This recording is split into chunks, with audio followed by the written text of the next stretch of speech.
nasib seseorang gadis yang remaja yang belum jelas apakah memang dia pelakunya, ya apakah bukan. Oke lah ya, masyarakat tidak akan pernah protes jika memang dia sudah terlihat memang benar-benar dia memasukkan racun sianida tersebut. Ada buktinya, ada CCTV-nya, tidak ada rekayasa.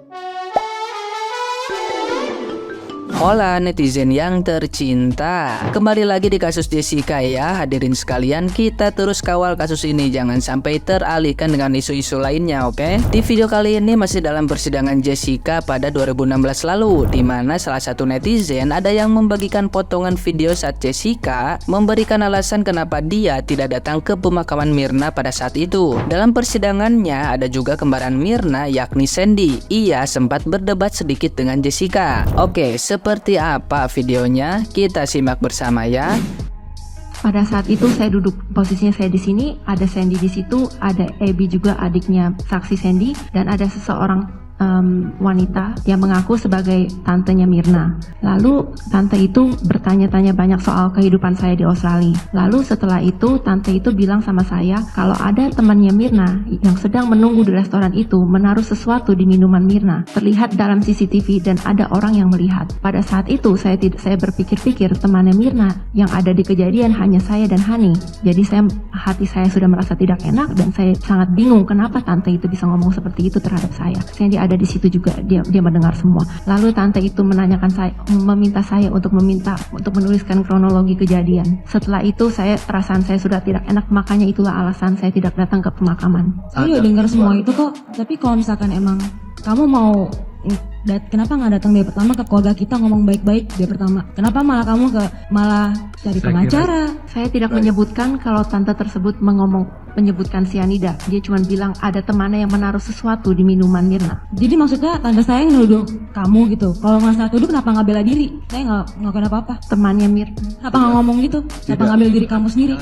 Itu tidak perlu diperdebatkan. Nanti pada waktu saudara jadi keterangan terdakwa ya. Baik, cukup kami kira ya. Nanti kita kembangkan pada saat pemeriksaan saudara terdakwa ya. Silakan. Ada beberapa yang saya mau komentari, Yang Mulia. Terima kasih. Mengenai perkataan saya yang Myrna sudah tenang dan meminta izin kalau untuk mencium itu tidak benar. Mengenai pertanyaan tentang 4 orang yang mendatangi rumah saya hanya bingung mereka itu siapa dan saya hanya penasaran apakah Sandy tahu soal itu. Karena itu menurut saya adalah hal yang tidak normal. Mengenai link yang saya kirim ke Sandy, seingat saya media sudah mengangkat berita tersebut, makanya ada link tersebut. Jadi saya kirim ke Sandy karena saya juga penasaran kenapa, ada apa dengan kopi itu atau ada apa dengan Myrna. Nah, gimana nih menurut netizen yang maha benar? Silahkan berkomentar ya.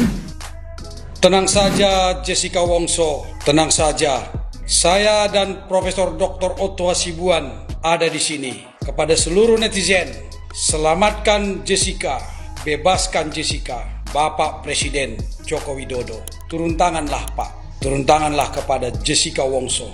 Bebaskan dia, bebaskan dia. Terima kasih netizen. Viralkan. Jangan pernah berhenti. Membela kebenaran, tegakkan keadilan di bumi Nusantara, Indonesia yang kita cintai. Terima kasih. Anda bisa bayangkan bila setiap hakim bertindak dan bersikap semacam barusan. Karena apa yang beliau lakukan itu melanggar kode etik pada dasarnya. Karena dia sudah memaksakan kehendaknya di muka persidangan. Oke, fine, dia majelis hakim. Tapi dia juga ada norma-norma yang memang tidak bisa dia tabrak seenaknya. Dan harus dipahami, setiap kesaksian dari saksi ahli itu ada prosedural yang tidak bisa ditabrak, kawan. Justru yang kebetulan tadi adalah Dr. Jaja. Dia menghargai kesaksian dari ahli lain, dari Puslap 4 kalau aku tidak salah. Makanya dia menyampaikan sesuai faktualnya, tidak dibuat-buat. Negatif ya negatif. Dan pembahasan ataupun pernyataan hakim tadi mengatakan bahwa 0, sekian itu tetap ada racunnya. Gini kawan ya, 0,2 mg itu tidak akan membunuh seseorang. Biji apel saja sudah 0,6. Walaupun orang tidak mungkin memakan biji apel dengan sengaja gitu ya. Jadi alangkah lucunya bila seorang hakim tidak memiliki pengetahuan hal tersebut gitu ya. Karena pada dasarnya di setiap persidangan terutama di saat vonis dari suatu perkara, ada yang namanya sah dan meyakinkan. Dan itu juga selain ditunjang dengan bukti-bukti, kesaksian-kesaksian, surat otopsi dan lain-lain, itu ada yang namanya pengetahuan hakim. Pertanyaannya, sudah sejauh manakah hakim itu mengetahui duduk perkara atau dakwaan dari yang bersangkutan? Aku malah jadi kurang yakin pada akhirnya bahwa pada dasarnya hakim ini hanya memaksakan kehendaknya untuk memvonis seseorang atau melanjutkan suatu persidangan tanpa dia mengetahui secara faktual dan secara isi dakwaan. Mohon maaf kalau aku meragukan hal itu jadinya. Oke kawan, silakan menilai. Terima kasih. Siapa di sini yang keikutan shock banget dapat berita kalau seandainya ada pegawai Apot yang bilang ayah Mirna pernah datang ke toko dia buat beli obat sianida. Maksud gua racun sianida, bos. Janggalan ini nambah dan nambah terus hingga numpuk. Jadi pokoknya ini semua di luar nalar, bos. Tapi kalau dipikir-pikir ya logika aja sih ya. Masa nih ya, anaknya udah meninggal nih, terus mau cari pelaku nih, siapa pelakunya, tapi dia malah hambur-hamburkan duit supaya ketemu pelakunya. Di awal juga udah dijelaskan kalau seandainya bukti sianida itu tidak ditemukan di tubuh anaknya, jadi no case harusnya ya kan. Cuma sekarang kejanggalan ini makin terbuka lebar, bos. Jalan keluarnya udah keluar muncul satu-satu ya. Intinya ayah si Mirna ini harus dibawa podcast kemana aja. Kenapa? Setiap podcast yang berbeda keluar statement baru yang berbeda juga, bos. Jadi bukti-bukti itu kita nggak perlu gali, kita cukup bawa dia ke podcast. Ya, justice for Jessica lah, bos. Ayo jangan sampai tentang Jessica ini ketutupan sama training-training lain sampai pada akhirnya nggak ada yang bahas lagi, hilang gitu. Media sulit, bos. Nggak viral, nggak ada keadilan. Kalau lu punya duit, lu punya kuasa, lu punya keadilan, lu semua bisa pegang kalau ada duit mah.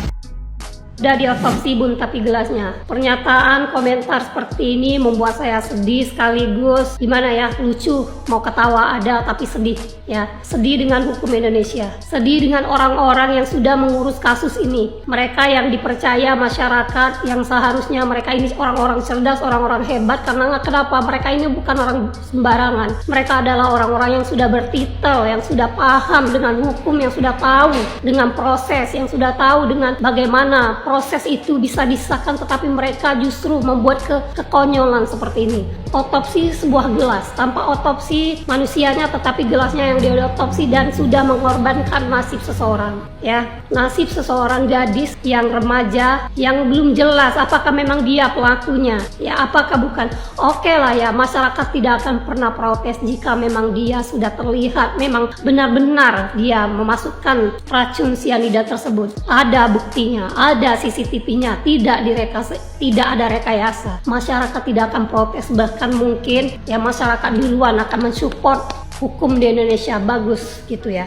Masyarakat tidak akan ada yang protes jika memang ya mayat tersebut terbukti mati, memang meninggal karena sianida, terbukti setelah dilakukan otopsi. Tapi masyarakat jadi prihatin ya saat mengetahui bahwa pada faktanya, pada kenyataannya bahwa mayat tersebut tidak diotopsi, tapi sudah diputuskan bahwa mayat tersebut meninggal karena sianida. Kemana gelar orang-orang yang hebat tersebut menerapkan ilmunya, menerapkan jabatannya, pangkatnya, Pak Jaksa, Hakim, aparat? Sangat membuat rakyat Indonesia prihatin dan sekaligus malu. Mereka kita beri kepercayaan untuk mengurus sebuah kasus ya, tetapi mereka memutuskan seperti ini. Yang malu rakyat Indonesia dan pemerintah kita seharusnya malu. Ini harus diperbaiki supaya apa?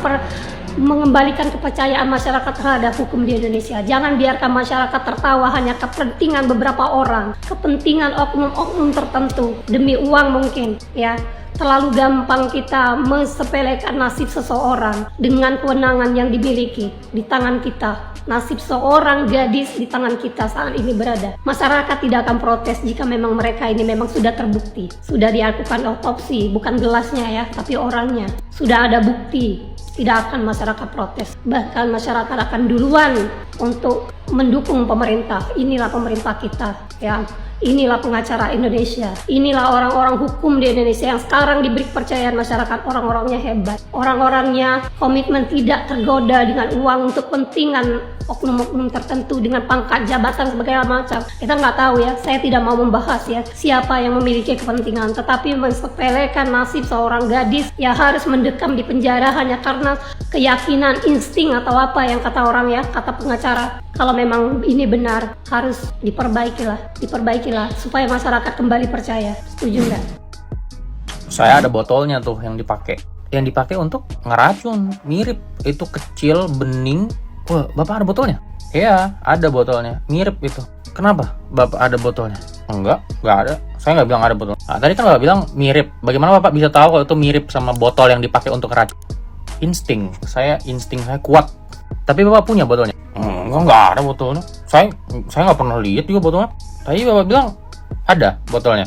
Enggak, saya nggak bilang. Saya di mana nih? Di mana nih? Saya harus pulang deh.